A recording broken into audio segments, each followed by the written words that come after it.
Ladies and gentlemen, brothers and sisters, I hope I may say comrades and friends, before your minds, I exempt myself from the Speaker's kind offer of protection that was so generously proffered at the opening of this evening. Anyone who wants to say anything abusive about or to me is quite free to do so, and welcome, in fact, at their own risk. It's not just the right of the person who speaks to be heard. It is the right of everyone in the audience to listen and to hear. And every time you silence somebody, you make yourself a prisoner of your own action because you deny yourself the right to hear something. In other words, your own right to hear and be exposed is as much involved in all these cases as is the right of the other to voice his or her view.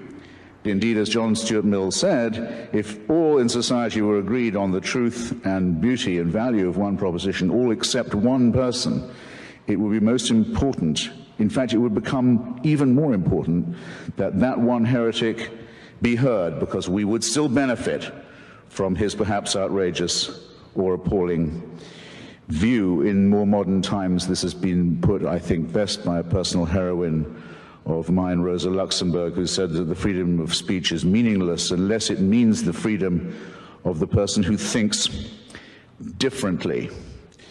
My great friend John O'Sullivan, former editor of the National Review, and I think probably my most conservative and reactionary Catholic friend, once said, it's a tiny thought experiment, he says, if you hear the Pope saying he believes in God, you think, well, the Pope's doing his job again today.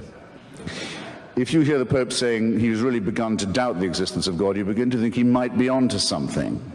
Well, if everybody in North America is forced to attend at school training in sensitivity on Holocaust awareness and is taught to study the final solution, about which nothing was actually done by this country or North America or the United Kingdom while it was going on, but let's say as if in compensation for that everyone's made to swallow an official and unalterable story of it now, and it's taught as the great moral exemplar, the moral equivalent of the morally lacking elements of the Second World War, the way of stilling our uneasy conscience about that combat. If that's the case with everybody, as it more or less is, and one person gets up and says, you know about this Holocaust, I'm not sure it even happened.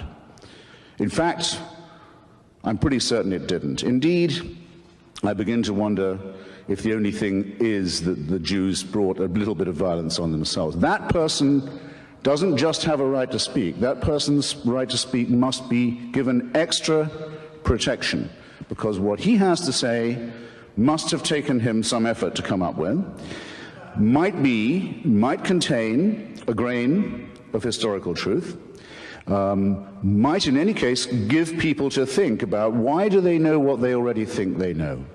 How do I know that I know this, except that I've always been taught this and never heard anything else? It's always worth establishing first principles. It's always worth saying, what would you do if you met a Flat Earth Society member? Come to think of it, how can I prove the Earth is round?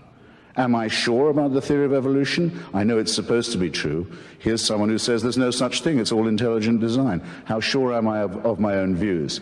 Don't take refuge in the false security of consensus and the feeling that whatever you think, you're bound to be okay because you're in the safely moral majority. My own opinion is enough for me, and I claim the right to have it defended against any consensus, any majority, anywhere, any place, any time. And anyone who disagrees with this can pick a number, get online, and kiss my ass.